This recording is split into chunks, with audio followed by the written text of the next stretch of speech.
I started my career as a content creator and a full-time entrepreneur whilst working a full-time job. I realized that I've never actually sat down and told you guys how I did that until today. In today's video, I'm going to be breaking down all the different things that I did which allowed me to grow my content creation business to the point where it replaced my full-time income whilst working a full-time job. By the way, this video is brought to you by Storyblocks, more on them later. All right, let's tackle a really big topic straight away. That topic is my content strategy. What was the content strategy that I was using which allowed me to grow my social media presence whilst I was working full-time? Because it's very different to the content strategy that I have right now. So firstly, which social channels was I on? I started my career on Instagram and YouTube. I purposely picked Instagram and YouTube because I knew Instagram like the back of my hand, so I knew I'd be able to start an Instagram account and create content regularly without it hurting me too much and finding it too challenging. And then I picked YouTube because YouTube was the one that I really wanted to focus on. Like that was my hero channel. I knew that in the subjects that I was focusing on, which was educational content around social media and marketing, I knew that I wanted to film longer videos for that niche, which meant that YouTube was the perfect platform for that. When it comes to you and your journey, so which social media platforms should you be on if you're working full time? I really recommend being on one social media channel. The only time I think it's okay to be on two is if you're in a similar situation to what I was in, where one of those channels you just know like the back of your hand and it doesn't take you too much time and energy to create content for. Nowadays, every social media channel takes a lot of time and energy, so I'll be surprised if you feel that way. So instead, I always recommend focusing on one. If you're gonna have two social media channels, you still need to pick a hero channel. And that is the channel that gets your undivided attention. That is a channel that gets prioritized, and that's a channel that you focus on creating content for first. So the next important element of my strategy was how much content was I creating? I was posting 2 long form videos on YouTube per week. This was back in 2021, so shorts weren't a thing yet. Whenever I say that, I feel really old. Like back in my day, there was no short form vertical content, but there wasn't. So I was just posting 2 long form videos per week and I was uploading 5 Instagram posts per week. Now, if I was you and I was starting your journey now whilst working full time, I would incorporate a similar strategy, but I would include short form video content in there. Now, if you were someone who wanted to focus on YouTube like I did, the best thing for you to do is to share 1 or 2 long form videos per week. If you can't do 2, 1 is totally fine, right? And then also try to create at least 3 shorts per week. When you're creating shorts, you want to create them for YouTube first. And that basically means that they can't be longer than 60 seconds because that is the time limit for YouTube shorts. And it also means that you're creating them off a platform that doesn't have like a watermark on it. So you're not creating them on Instagram Reels and then downloading them afterwards. That is the best way to manage multiple platforms if you do decide to be on more than one, is to focus on creating content for the one and then repurpose some of that content for the others. The third part of my strategy, which really allowed me to grow my social media presence whilst I was working full time, was I was very strategic about the topics that I was picking. Granted, this wasn't always the case. It took me a couple months to really catch on to this, but once I caught on to it, it made such a difference. What you have to remember is like your time is like a finite resource at the minute. You don't have that much spare time because obviously you've got a full-time job. So with the time that you have spare, it's important that you use it to create content that is likely to perform well. So you're creating content about topics or subjects or using sounds that are currently popular, that are trending, right? This just means that the time that you're using to create content is being well spent. It means that instead of creating a video about something that no one is currently interested in, you're actually creating a video about something that's super topical and therefore is more likely to get more views. Maybe it's something seasonal, like it's New Year and you're creating a video about how to achieve your goals. Maybe it's something topical, like you're a beauty creator and a celebrity just dropped a new skincare line. Think about creating content about topics that are currently trending, because this actually will increase the chances of your content performing well. Fourth and final thing about my social media strategy before we move on to other things that you need to keep in mind when it comes to working a full-time job and growing your content creator business is that I dedicated minimum 1 hour per week to just learning. I was new to YouTube at the time, but I was aware that in order for me to grow at a rate that I wanted to grow at, I needed to learn everything I possibly could about YouTube. And that is what I did. I say 1 hour per week, but I probably spent a few hours per week just researching YouTube. I wanted to know everything I possibly could about it. It might feel like a waste of time because you might be looking at this and thinking, but Jade, I only have a few hours spare per week outside of my full-time job. Should I really be using that time to learn? Yes. Yes, you should. And the reason why is because the more you learn, the more efficient you'll be with your content creation and the better your content will perform. You're going to save so much time in the long run if you dedicate some time now to learning how your platform works. Storyblocks. Actually, this is a really good time to mention the fact that I am currently hosting a 3-month YouTube growth challenge with members of my membership, The Collective. I won't bore you with all the information right now, but if you're someone who's like ready to grow their YouTube channel and you want like a clear play-by-play on what you should be focusing on every single week for 3 months to set yourself up for success, I will put a link below because you can do the challenge in your own time. All right, let's move on to the next thing. This is like the elephant in the room, right? If you're working a 9-to-5 job, you are going to have a limited amount of time spare to dedicate towards content creation. That is a given. A mistake that a lot of people make though, is they just tell themselves that they're gonna work on their business or their personal brand when they have the time.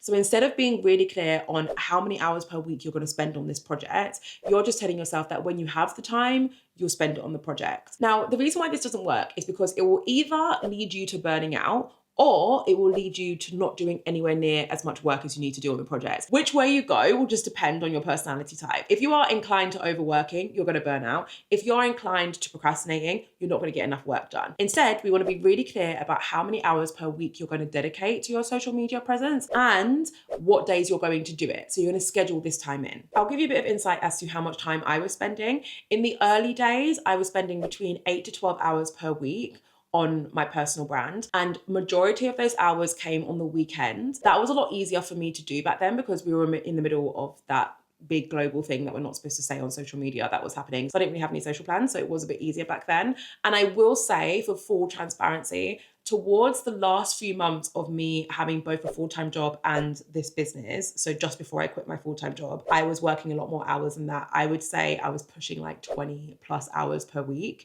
on my personal brand, in addition to working a 9-to-5. Now, I don't recommend everyone doing this because I did burn out as a result. The reason why I did that though was because I was seeing results and I was getting momentum, and I was also at a stage where I knew I would be able to quit soon. So there was kind of like an end in sight. And if you're wondering how on earth I found all of that time, I used to work between 5 a.m. and 9 a.m. most weekdays, and then also on the weekends. So again, I don't recommend you doing hours like that unless you know that you're almost at the end and you're about to quit your job. Then maybe you can make it work, but for the most part, those kind of hours are very unsustainable. All right, so a big,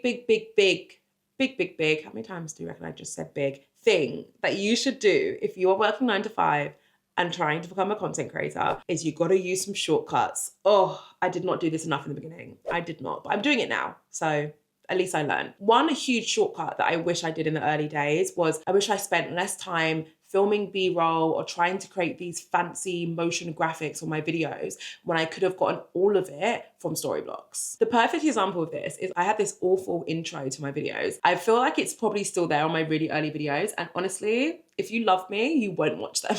I should probably just private them or something. It's this awful intro and I just absolutely hated it. It was so cringe, but it took me so long to create. And it really isn't anything fancy, but I was trying to make it really fancy and I just didn't know how because I'm not a professional video editor. Truth is, if I was using Storyblocks back then, I could have just used their templates and created something significantly better, very professional looking, and it would have taken me minutes. Now, if you don't know what Storyblocks is, it's a stock media subscription service with a vast library of video, audio, sound effects, and images that you can use to support and enhance your video content. Now, the important thing to know is that it provides unlimited royalty-free assets for creators and business owners, which basically means that all of the incredible content that you can find on Storyblocks, once you've signed up, you can use freely throughout your video content. And the thing is, again, the stuff that I didn't know in the beginning, is that when you use the different images and templates and sound effects and all of that amazing stuff that you get as part of your Storyblocks subscription, not only do you enhance the quality of your videos, which means they perform better, but also you save time.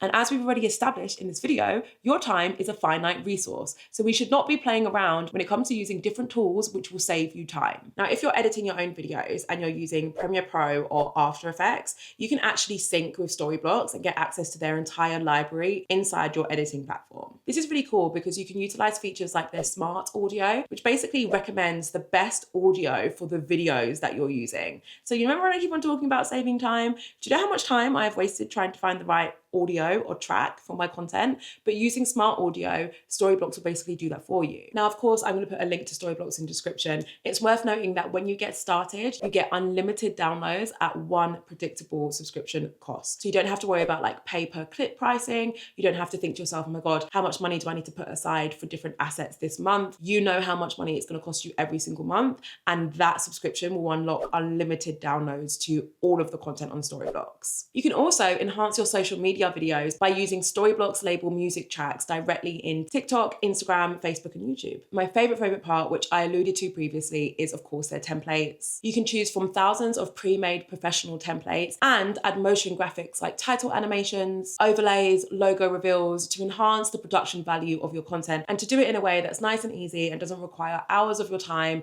like mine did back in the day.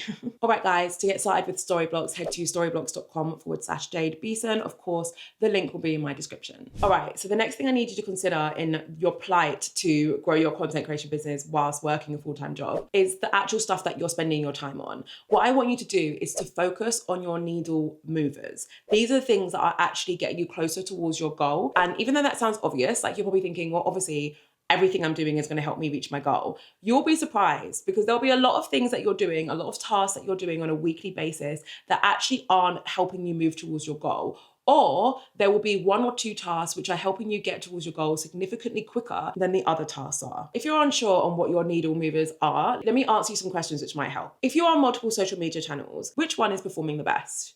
Which one are you finding it easiest to create high quality content on? Because that one's potentially your needle mover. If you have already started monetizing your content, which monetization route is actually earning you the most amount of money? Is it your ebook that you released, or is it your payments that you get through YouTube? If you're working with brands already, which ones are actually paying you well and are the easiest to work with? Are there any brands who aren't paying you a fair rate and are actually wasting a lot of your time? And if you're not working with brands yet, but you want to start pitching to brands, great.